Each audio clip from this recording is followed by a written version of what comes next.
Hey yo, print went to data, calls went to text, planes turned to drones, robotics in effect. Everybody using apps just to place a few bets. With Media 2.0, what's coming next? Well, Pete Tonagh, very excited to have you on as the inaugural guest for New Media 2.0. We'll get into what we're going to talk about in a little while, but I thought it might be a good start to ask you about ACT Capital Partners, the fund you're currently chairman of. What do you guys look to invest in there, and how do you define new media in that fund? Yeah, sure. Thanks, Chris. So ACT Capital basically is a very, very specific media-focused fund. ACT, we see, is standing for audience, content, and technology. And really, we're looking for opportunities where you see the blend of those three things. In general, I guess what we see is massive media disruption across all forms of media and new models emerging. And as those new models emerge, so too the opportunities. So what we're looking for is to use the experience of our team, which is very media focused, to uncover the real opportunities. In many cases, they'll be organizations that have potential to be globally scalable. In every case, I'm guessing we're going to find they're going to be digital opportunities. And one of the themes that I think we're seeing more of is we're seeing opportunities in marketplaces where increasingly media is kind of going in one of two directions. You've got increased concentration at the big traditional media end, and you've got increased fragmentation at the other end with lots and lots of podcasts, lots and lots of digital news sites, etc. We see the opportunity to basically find a way to disrupt that fragmentation, to pull it all together with forms of marketplaces where the small guys at the other end who currently struggle to be able to monetize their audiences find a way of being able to monetize without compromising the relationship that they have with that audience. And when you look to invest in these companies, you're looking at coming in at seed round, Series A, Series B, Series C. What's the sort of sweet spot for ACT Capital? Yeah, very early stage is what we're focused on at the moment. And that's primarily based on the fact that we're a relatively new fund. We want to have a diversified portfolio. And with the capital we've got to deploy, we think that diversification is best brought about through a reasonably small number, probably 6 to 10 investments in this particular fund, but investments in mostly seed round or just after seed round. And talk to me about your own personal background. I know you've worked at Foxtel and some other News Corp businesses. What's been your trajectory to get here today? Yeah, sure. So it's probably three phases, I guess. The first phase, I spent 15 years with Boston Consulting Group, working here and in Southeast Asia in particular. I spent that time working across consumer-focused businesses primarily, a bit of financial services and a bit of media. So I was a partner there for 5 years before I left to go and join Foxtel. Foxtel had been a fantastic client of mine. I'd worked with them for probably 2 years by then, and Kim Williams was the CEO. When he approached me and asked me to join him, it was the most natural thing that you can imagine. I was having a great time at BCG, great organization, but I really loved the time I spent working with Kim and the team. And I saw the opportunity to take this business, which at that stage had been operating for 10, 12 years, had never made a profit. And we were going through the digitalization of the network. And I saw that digital proposition as an opportunity for us to really make that business hum. And so we took it from losing a significant amount of money to making close to $1 billion a year of EBITDA in a reasonably long period of time. Then after we'd done that, I went across to News Corp. I spent a bit of time with News Corp in really the chief operating officer role, sitting across all of their assets in Australia, so including Fox Sports, Foxtel, REA Group, as well as the publishing assets. I moved on to be CEO of that business for a short period before I went back to Foxtel as the CEO of Foxtel for a couple of years, basically through the period where we put Foxtel and Fox Sports together. And I left there when we concluded that deal. So kind of the first phase for me was the BCG days. The second phase was the kind of News Corp Foxtel days. And the third phase, which has really just been the last couple of years, has been more doing a portfolio of things, focused still very much on media. And I do now a portfolio of non-executive director type roles. For example, I'm a lead independent director of Village Roadshow. I also do a number of not-for-profits, and so I chair a little organisation called Bus Stop Films, where we teach intellectually disabled young adults how to make screen content in a very uncompromising way. They only make good quality content such that we've exhibited at 50 film festivals around the world and won many awards. And most importantly, in many cases, change the lives of these students that come and learn how to tell their own story. Then I also have spent a lot of time in some personal investments, which I'd been doing previously, but having a bit more time, I focused much more on personal investments, primarily in startups. One a good example would be the Squiz, which is the daily news email and podcast, recently extended to cover kids as well with Squiz Kids. A little business called Inkle, which is the aggregator of news products, and a number of other startup type businesses. So when Adam and I met, it was really an opportunity for me to take what I was doing alone with my own money and scale it up a bit, being able to do the same thing, but to be able to do it at a bigger scale with a team of people to work with, to throw ideas around with a great advisory group, and to really continue my focus on the stuff I love, which is storytelling, and particularly storytelling in new media forms rather than traditional media forms.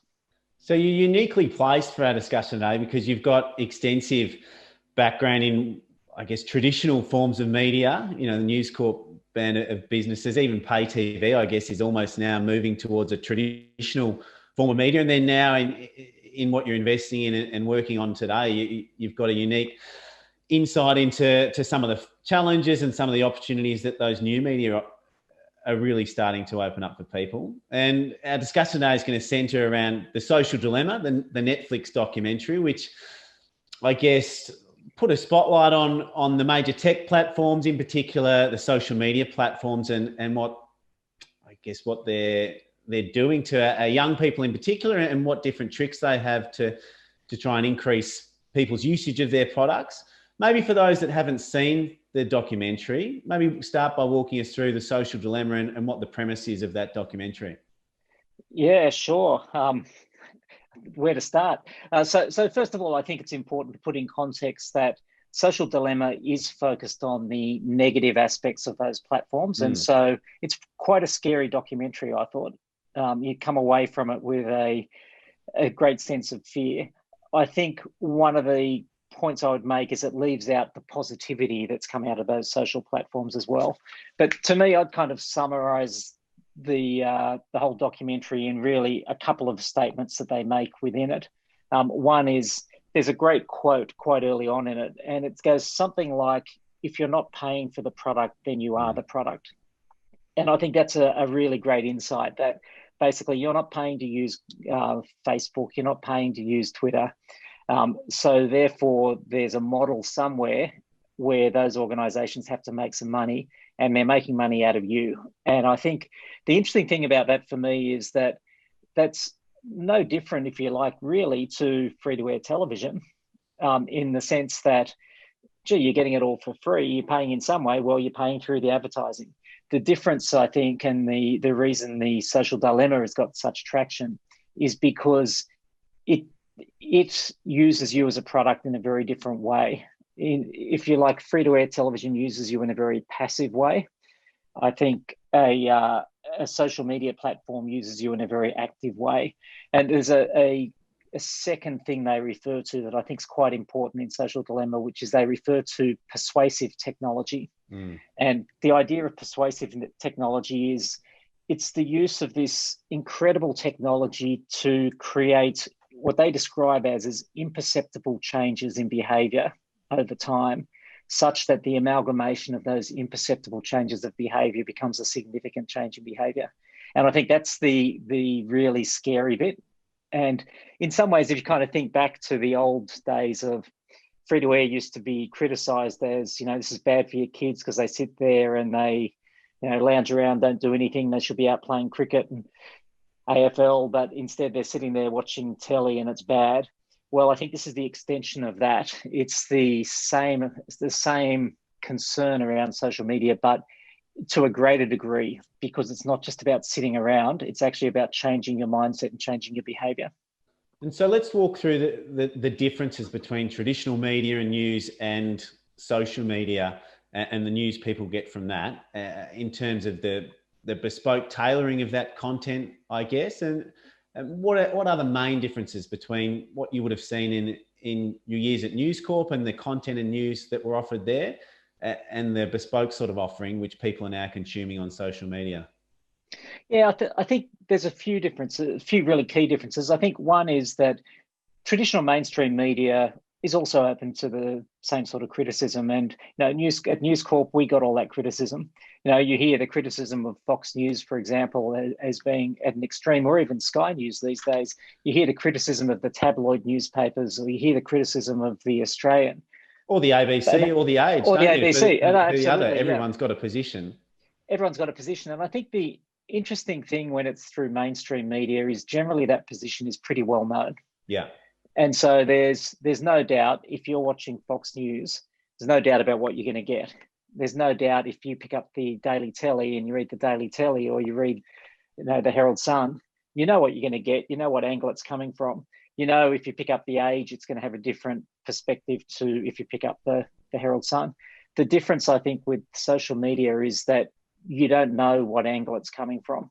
And so what happens, and I think this is the point about the imperceptible changes, is this idea that what you are exposed to shapes the next thing you're exposed to, which shapes the next thing. And so you end up, as they describe it, these imperceptible changes where you end up with a kind of reinforcement of the things that are targeted to you that become self-fulfilling. Whereas if you're reading the paper, you know what it is, you know that it takes an angle you can adjust. I think one of the issues with social media is it's much harder to form that judgment as to what angle is this post taking, where does it come from, is it biased, is it advocating for one angle versus another? And to me, that's one of the most significant things. I think there's another, and this sounds quite subtle, but it's something that when I was at News Corp, I really focused a lot on, is if you think about digital media generally, you always hear the discussion about traffic. How do I maximize the traffic? If you think about a typical, a TV network or a pay TV network or even a newspaper, you're much more likely to hear about audience rather than traffic. And I think part of that difference is that if you think about traffic is going from point A to point B. You're just traveling the whole time. Think about audience is really about engagement. So with audience, I'm taking something, I'm absorbing it, I'm engaging with it. And I think that difference between the concept of traffic, where it doesn't really matter where you are as long as you're moving, is very different to the concept of an audience, which is, I just want you to engage. Obviously, the other difference is, and again, they make a great point about this in Social Dilemma, is the difference between customers and users. And, you always hear a TV network talk about viewers, or you hear a newspaper business talk about readers. And yet on the one hand, that's on one hand. On the other hand, you hear about users, and there's a great quote again in Social Dilemma that says there's only two industries in the world that call their customers users: illegal drugs and software platforms. And I think that's, again, it's just that difference in the mindset, in the way in which you look at it. And I guess that premise that it's got the ability to normalise more extreme views, like you say, that in terms of traffic, they're moving you in a certain direction based on what's gaining your attention. So that, rather than the ABC News just delivering the news, if the ABC News would have realised the person in their lounge room is an Antifa supporter, they'd send that news further and further left, essentially normalising views which in days gone by wouldn't be normalised because it might be harder to find someone who shares that level of extreme view as the viewer. Yeah. Is that one of the main things that you see as potentially dangerous? It's certainly what was illustrated in the show. Yeah, no, it's certainly what the show illustrated, was this idea that, in a sense, there's communities of interest rather than geographic communities. And so you end up with a community of interest where it might be what you would traditionally have thought of as a niche, but because it spans globally, it becomes a very, very big segment of people where you can get that constant reinforcement. And that I think is a dangerous thing. It's a dangerous thing for people not to be able to get that spread. It's one of the reasons I think that the Squiz Kids podcast is so successful, because a lot of parents want their kids to be exposed to, well, they want them to learn to be critical consumers of news content. And Squiz Kids helps people to do that. It helps kids to do that by having an unbiased, complete spectrum of facts around the important things that are happening over the course of the day. And I think having that trusted environment becomes more and more important. Watching the show and having some exposure to clickbait, even at a personal level, has reminded me that idea that we've had significant inflation in news. When we think of inflation in the real world, we think of CPI or wage price inflation. With all the money printing that's gone on, we've seen that show up in asset prices. With all this content that's being spewed out constantly now, it doesn't feel like any one piece of content carries nearly as much weight as it did a generation ago. Do you think we've reached a point where we've had a type of inflation in news whereby it's very hard for any one piece to gain much traction anymore? And in effect, you need that real pile on and movement to get the sort of effect that perhaps one article could have had a generation or two ago? Yeah, I think that there's definitely that fragmentation, and with the fragmentation comes, from an advertiser perspective, this increasing challenge over the last 20 years, probably forever, but certainly over the last 20 years of how am I going to have my message cut through? And, you think about the average audiences of the top TV shows or the average audiences of, any of the publications, they're all going down because of the fragmentation. There's so much more to consume. And I think I'm struggling a little bit with the idea of inflation. Maybe inflation is the right term, but I think it's that's the fragmentation, that there's so much out there and there's so many different ways to consume it.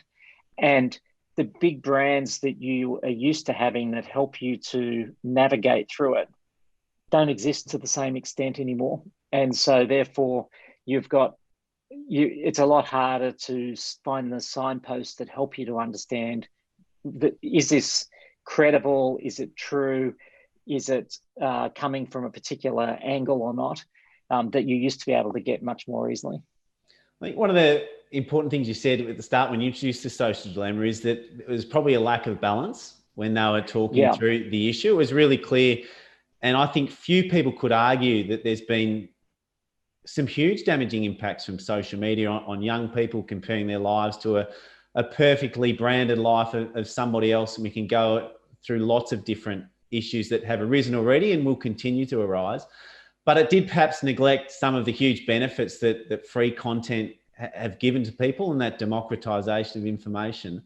First of all, if content is going to be free, is it unreasonable that people expect that data isn't going to be monetized at some level? What do people think the motivation is for publicly listed companies who have a duty to create shareholder value? What do they expect these companies are doing it for?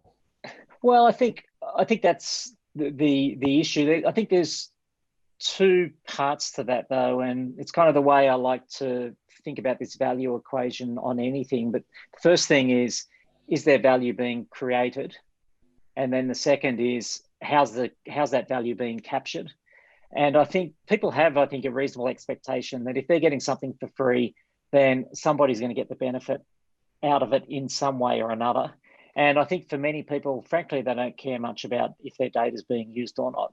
And, there's a bit of noise around it, but gee, if you get something that's pitched to you that's in the sweet spot that recognizes that you're looking looking to go on an African safari, and all of a sudden there's an ad there for the perfect African safari, that's fantastic. But I think that where you get a backlash is, for example, if I decide I want to buy a tent, I go down to Anaconda and I buy a tent, and then for the next 3 months I'm getting an ad for a tent pitched to me. That's when you start to react. Or where I've got a personal beef with the way LinkedIn does this, that LinkedIn will pitch jobs saying, hey, here's a great job for you. And you say, really? Like, where did you get that idea from? How can that possibly be the case?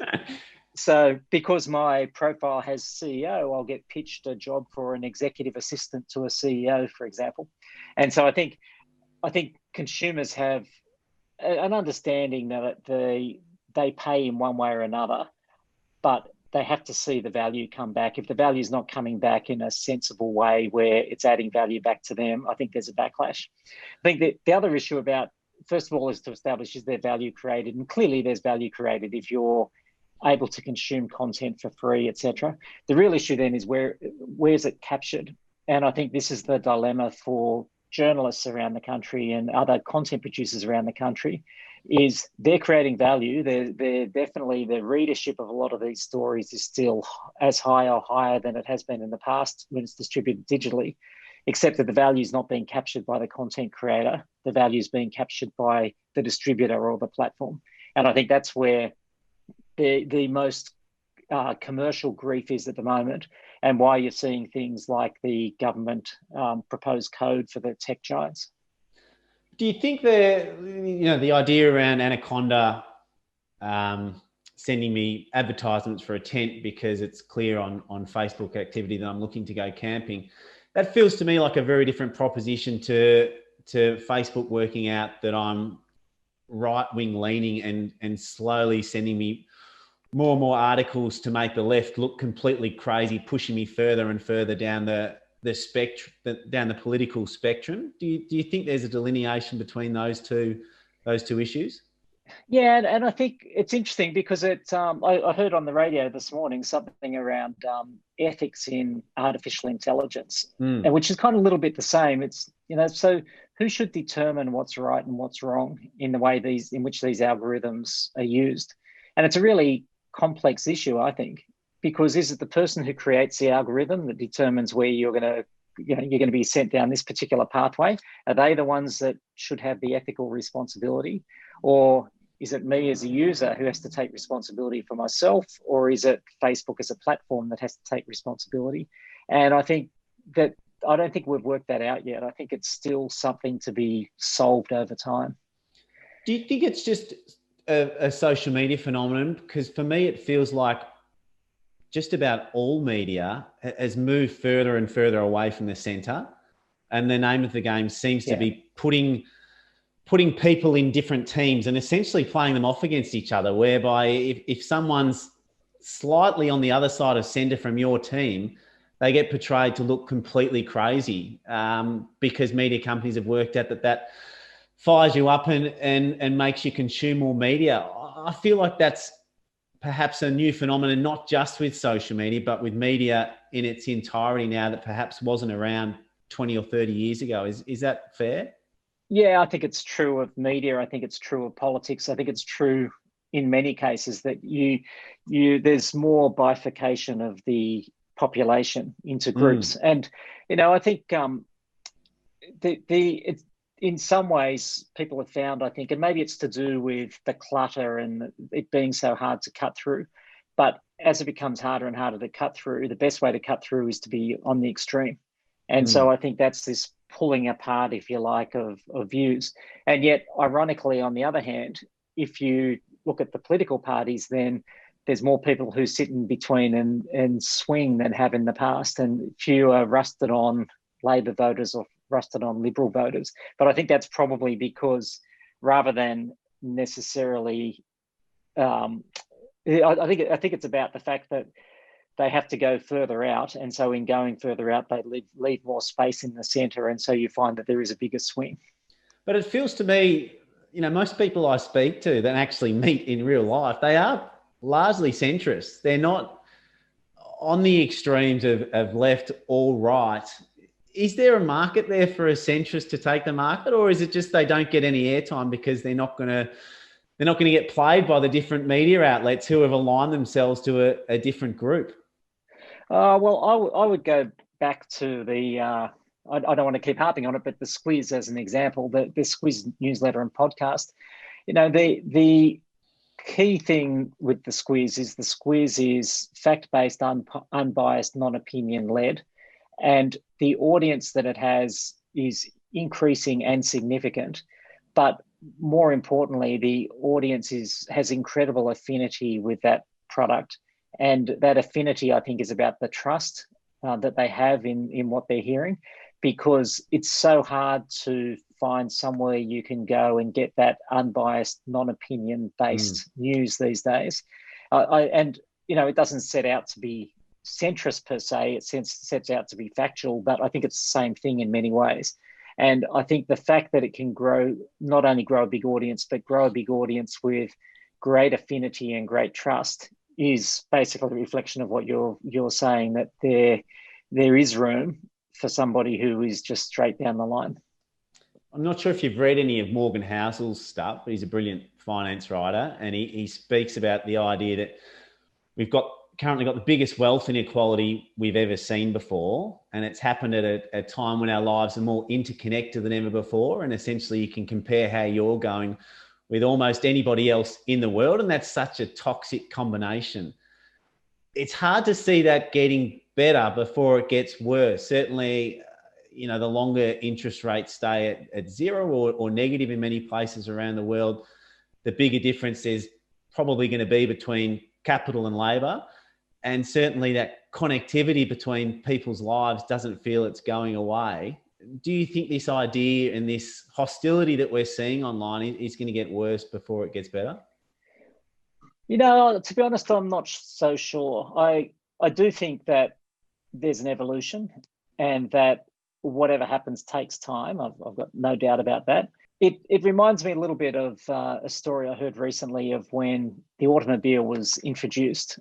And what a great invention, what a great proposition. When the automobile was first introduced, under the law, somebody at night had to walk in front carrying a red lantern so you could see that there was a car coming along.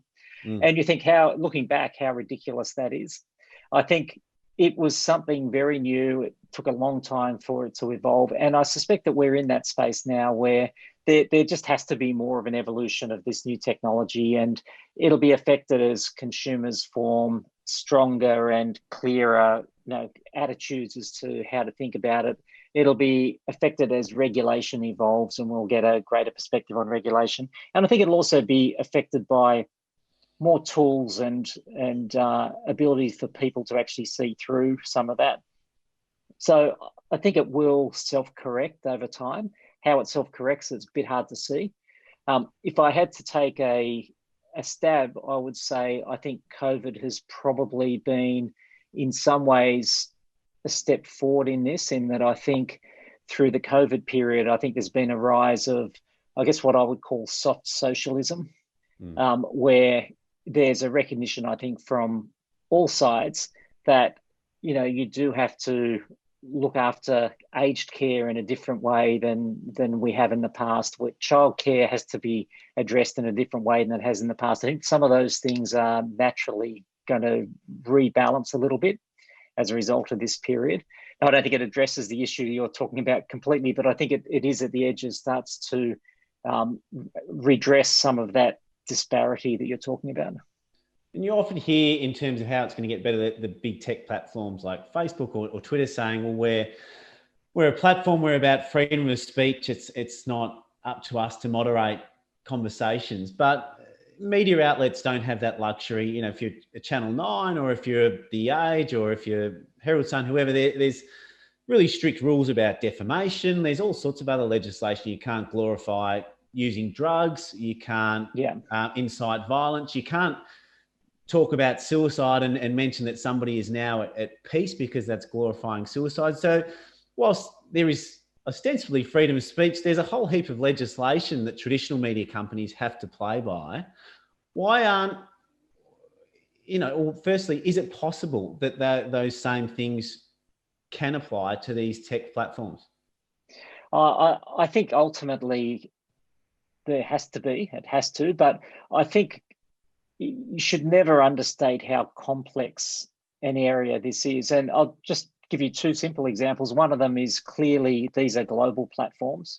And so you have to deal with global regulation or global standards to a larger extent than we've had to see in the past. And it's very hard to have something that's a global standard and a global approach, because you have to accommodate cultural differences and a whole range of things that make it difficult. So I think that's one point. The second point I'd say is that you've got to decide where you draw the line when you're thinking about this regulation. And I think so to use a really simple example, yes, media companies have to be responsible for what they publish. And then you say, well, what about the platforms? Shouldn't they as well? Now, personally, I think that they should, but that's a slightly different, that's my personal opinion. If you take a step back and say, well, what about the telcos that deliver the pipes that those social media platforms are delivered on? They're also a part of the distribution. Should they have a role as well? And we have dealt with this a lot when it comes to dealing with piracy, for example. And so is it the pirate bays that should be responsible, and you should close down pirate bays so people can't pirate content? But then at what point do you say, well, what about the ISP that's actually allowing it to happen? And if you take a step further, what about the telco that's providing the pipes that's being delivered over? And I think we've still got to work our way through where do you draw the line and who has to be held accountable for it. But is this complex? I mean, we don't have any of those arguments with, Telstra providing bandwidth to News Corp or Channel 9. We've been able to navigate that quite clearly. Why is it that complicated if tech companies that are making billions of dollars? I guess it's the geographical challenge that steps out more than anything. But do you feel like it's an excuse when they say it is just too complicated because they know that it's making them so much money? Or is it legitimately it is just too complicated that they can't work out how to do it? I think, to be honest, I think it's really hard to judge that. I think there's good intent and there's good commercial reasons why these tech platforms have to adjust and change. But it is, you can also see why some of the things that are being asked for of those platforms become incredibly difficult. And I'll just use a really simple example. The proposed code, which had a desire that whenever there's going to be a change in algorithm for example, for Google would have to notify the publishers of the change of algorithm. Now, that all sounds perfectly fine, except that there's thousands and thousands of algorithm changes in the course of a year. And is it really practical if they were to notify and give, I don't know, I can't remember what the notice period was, but to give 28 days notice before a change of algorithm? Then if you're sitting in Google's head office and saying, hey, little old Australia wants to make this change, then I think that's a really hard proposition. If you move back to a position that says, hey, if there's algorithm changes which are going to impact on your business in a material way and they're well-defined and we know, then I think that's a perfectly fair proposition. But I think we've got to feel our way through the balance of those two things. And so in the interest of balance and not just portraying big tech as being, big bad Facebook or Twitter, if I look at my own experience, I finished football about 5 years ago now, and it was largely through, either free content available through social media or some paid newsletters. It's really taught me to invest and given me a career that I'm interested in and given me insights into the best investors in the world that I could have never have gotten without the democratization of information.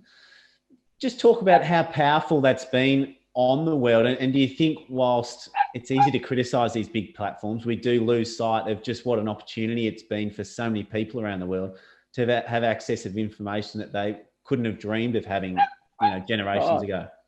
I think that's exactly right. I think and I think that's a good term to use as well. It's that democratization of knowledge, where yes, there's pitfalls, but gee, wouldn't you rather be able to access Wikipedia and be able to very quickly understand something that maybe you can't be 100% sure, 100% certain that it's factual, but you're still going to have a fair degree of confidence if you're able to go and tap into a bunch of different information sources than you would if you can't tap into anything.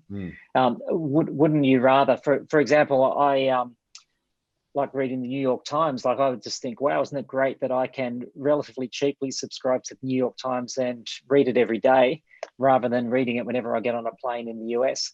There's so many benefits that brought about as well. At the moment, I'm doing some study at Harvard Business School, and I think, wow, like if I had to get on a plane and go there to study, then I'd never be able to get the opportunity to learn what I'm learning from those guys. So there's a huge number of benefits. I think it's important not to lose those benefits. In terms of how you're thinking, what comes next in terms of these big platforms? It's easy to articulate sort of what some of the challenges are. Is it a case where some people will opt to pay money and then they won't get pushed any advertising? Does that create issues where then people that can't afford to pay that still getting pushed in either direction on the political spectrum, while the wealthier have a more balanced outlook on life? What do you think potentially comes next with these platforms, and where are the potential opportunities in that? So I think there'll be a combination of three things. I think there will be some regulatory change and some much needed regulatory change, but I think it takes time and it's very nuanced. And so I think that will emerge progressively, and there'll be frustration for many years to come until that is definitive. I think there's changes in consumer attitudes, and I think those changes in consumer attitudes will really impact because on the one hand, and I guess, again, just to use a simple example, when I was at News Corp and when I was at Foxtel, we used to always talk to advertisers about the fact that they should be cautious about shifting all their spend towards Google, for example, because it's a danger if you lose that media diversification and you've only got one provider. And everybody used to agree, but what happened? They continued to shift it, and so if for as long as consumers still have the view that they may object, but they're going to keep spending their money, then you won't get the change. But I think when you get enough of a movement of consumers that say, actually, you know what, I'm not going to allow cookies anymore, or when you get someone who says, I'm not going to go and source anything from that free site anymore, I'm going to go and pay. I think when you start to get that change in consumer behavior, I think then you start to see a bit of correction. And then I think the other thing is you will see the evolution in tools and other things that are available to you to help the consumer to address the issue. And that might be things as simple as tools that help you understand the angle that some of that news is coming from. It might be products like Inkle, for example, that aggregate the news so that you can see, you can read both sides of what's coming. Or it might be things as simple as site blockers. But I think those things will all emerge over time. And so I think it's a long journey rather than a short journey, in my view. But I think we'll see a natural evolution, as we have in the history of the world, as new things get introduced, and they might be seen as a problem initially, but eventually they evolve. You'd love to see that discussed in schools heavily too, analysing content online, and in terms of what's going to be relevant for kids as they grow up, being able to understand that just because something's been printed online, it isn't necessarily true, and what are the heuristics to use for something that may be true and probably isn't, feels like a really valuable use of time that the schools could embark on as well. Oh, yeah, I completely agree. I think actually there was a great example in The Social Dilemma, I don't know if you remember it, about the flat earth conspiracy. Yeah. And you look at something like that, that to many of us just seems so obvious. But we're not talking about stupid people who kind of went along that pathway. I think having enough education and at a young enough age to help people to understand about that and to help them to be discerning consumers of information, I think becomes one of the really core roles of education. And what about big tech more broadly? We've spoken about the social media giants, but when you look at companies like Amazon, Apple, they're all part of this data play that's, some will say is having a huge impact on the world. What do you think happens with big tech more broadly from a regulatory standpoint? Do you think there's a risk that does get broken up? I think ultimately, I think it depends on how they evolve and if they keep on getting bigger and bigger and bigger. And the economics of these platform style businesses are pretty self-reinforcing. And so, they get to a size where the position becomes pretty unassailable. And I think that's when it's likely a regulator is going to have to step in. And so the challenge is, how does a regulator do that? And so for example, just hypothetically, but if the regulator in Australia said, well, sorry, we're not going to allow Apple products to be sold in Australia anymore because we think they have too much market power. I don't know how the consumer reacts to that, but I can imagine there'll be plenty of people who would have black market iPhones if that were the case. And so in principle, I think there'll be an attempt by regulators to try and break down those perceived monopolies. But again, it's a global issue rather than a local issue. And so we're not used to dealing with things on a global scale. It feels like probably a pretty good place for us to finish. You're in Sydney, so you're free to enjoy the rest of your life. I'm here in Melbourne. I've got kids screaming at me and various other things to get back to, but I loved it, Pete. Could have chatted with you for another hour, but appreciate your time and thanks for being a part of the first episode. No, great. Thank you. Good to chat. Thanks, Pete.